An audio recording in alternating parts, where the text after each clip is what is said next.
93.5 The Beach, Drew here live with Neil from Clutch, man. How's it going? It's going all right. We're bouncing back from a day off in Clarksdale, Mississippi, and paying the price for a good time last night. What was there a drink of choice last night? A little smoke of something last night? Oh, just all the beers that the state of Mississippi had to offer, and deep fried tamales and a lot of awesome music. It was one of the best days off ever. Well, I mean, Clutch has been around forever. You've had, 11 some odd CDs, something like that? How do you guys keep it fresh for yourselves playing, the same kind of songs all the time? Well, it's the same four guys, so it's going to sound like Clutch no matter what we do, I think. But I think we all consider ourselves students and try to learn as we, go on with our careers. That's one of the reasons we went to go see, other music last night, is just to almost like a classroom. And I think it's important to kind of always be a student of something. I mean, the minute you think you mastered something is probably the minute you should hang it up. Speaking of that, man, I've asked a couple of rock bands here this weekend. With the passing of Prince, did you take any influence from Prince from the rock side of it? Because I've always said he's kind of underrated in the rock world. Were you guys ever big into Prince, that kind of thing? I think just by default. I mean, I went to high school in the 80s, right. So it was inescapable. Sure. And I didn't never, my wife listens to a lot of Prince, so I listened to it by default, like I said. But it's always unfortunate when something like this happens, and then you listen to it with a fresh pair of ears, and you listen to the production quality of his music, and he was sort of such an influence on the sound for decades that to this day influences music, and it's too bad that it has to go away to learn how to appreciate it. Now you guys are jumping out on tour, or you're currently on tour or something like that, with Lamb of God, Corrosion of Conformity. Do you find you fit in better with more of the metal side of music as opposed to just the regular rock side? I think we can fit in anywhere, really. I mean, we've toured with all different kinds of bands, and I think it's important to get out of your comfort zone. You don't want to preach to the choir as an opening act because it doesn't accomplish anything. Sure, there are metal purists out there that will listen to us and there's too much of a swing, or maybe it looks like we're having too much fun. I think sometimes metal just tries to take itself a bit too seriously. We like to have a good time on stage. And I think,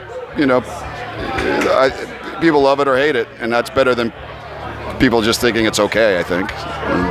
Was there ever a time that you said to yourself, I'm in a pretty big band now, I'm going to slack off a little bit, or I'm just going to enjoy this more so than work at it? I think it's the opposite, honestly. I mean, the older I get, the more I realize what a unique and fortunate position we're in. I've seen loads of bands and artists dissolve either by choice or not, not choice, and that's unfortunate. And I have lots of friends whose bands can't even get out of the damn garage for whatever reason. And here we are. This is what we do for a living, and I'm so grateful for that. And I'm much more defensive about it than I was 20 years ago. I think I took it for granted because I was, 20. Now I realize that this is something that's very fragile and needs to be treated as such, and with a great deal of respect too. Was there ever a moment coming up when you hit a certain level of success and you got a certain chunk of money that you just went and blew it on something extravagant? Usually, if we ever got a chunk of money, it would go directly to all the bills we hadn't paid because we weren't getting chunks of money.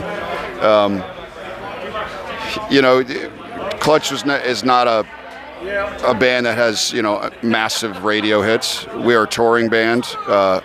That's how we've made our money, is selling T-shirts and tickets. And I'd rather have it be that way because it's much more tangible. Well, I think sometimes the worst thing that could happen to a band is to have a huge hit, because one, they get used to it, and 9 times out of 10 they can't follow it up. But with us, we take every day and get up on stage just like it's either the first or last time.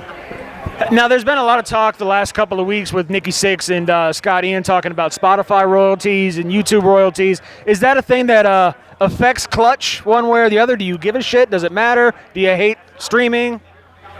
I understand both sides of the argument. We own our own record label. We release our own records. And I think Spotify is a great thing. I listen to Spotify, and I sometimes listen to music on YouTube, so I can't really point a finger and say it's not cool because I'm just as guilty as the next guy. At the same time, I think it's important to support artists and buy their music. There is a sort of sense of entitlement that I think people have with streaming. Like if you have a $10 subscription, you think the world comes with that, and that's not how it works.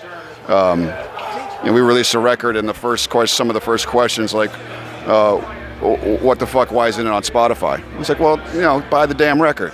And maybe it'll come out on Spotify someday, but I also understand that maybe people can find out about the band for the first time through those outlets, whether it be YouTube, and maybe they come to a show and buy a t-shirt.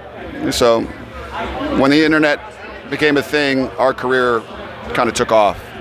We were on major labels throughout the 1990s, and we were playing to 100 people a night.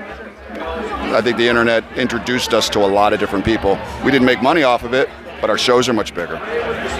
One more question for you, and I'll let you go because I know you're busy. You guys are from Maryland. We're a Maryland radio station. I just moved to Maryland. What? Give me some cool shit to do in Maryland. Where do you live in Maryland? I live in Salisbury, Ocean City, just outside of Baltimore. Well, let's see.